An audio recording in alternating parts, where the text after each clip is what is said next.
How is a trash pull usable as an investigative technique? This is Dave at AFX Search, licensed private investigators.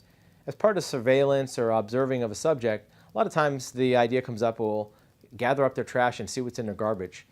And this is a valuable method to get information, but it has to be done very correctly. Any number of 1 or 2 or 3 mistakes can not only jeopardize getting that valuable information, but it can reveal the fact that the person's being watched, and it can actually be illegal in some cases. Most important thing is to make sure that where the trash is located falls under a category of law called curtilage, making sure that it's in a public place, that it's actually been placed out as a discarded item. So it's not something that you're stealing from them, they've actually discarded it. In most cases that means it's on public property, it's out where the trash normally goes, it's in a trash can or a trash bag, it's not just something that's set aside. Even then, it's very important to know that you may not be able to trespass on private property. You can't walk into somebody's backyard to get a trash can.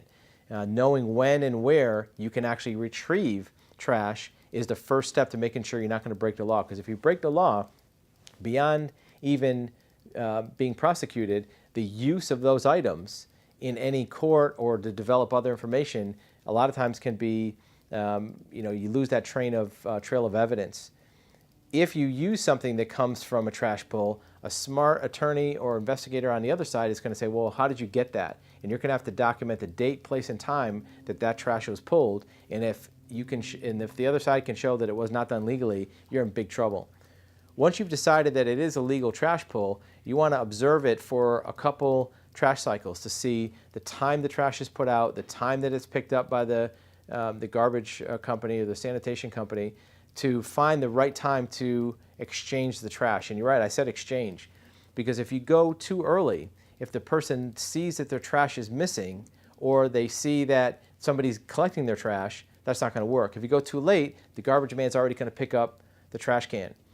If you're going to pull trash, you want to see what color and type of trash bag is being used, fill it up about the same size with newspaper or some other inner object, and exchange the bags. Because if somebody looks out the window or if the trash man comes and it's an empty trash can, they may make notice to the person who put out the garbage and say, hey, look, your trash can was out, but there was nothing in it. What's that about?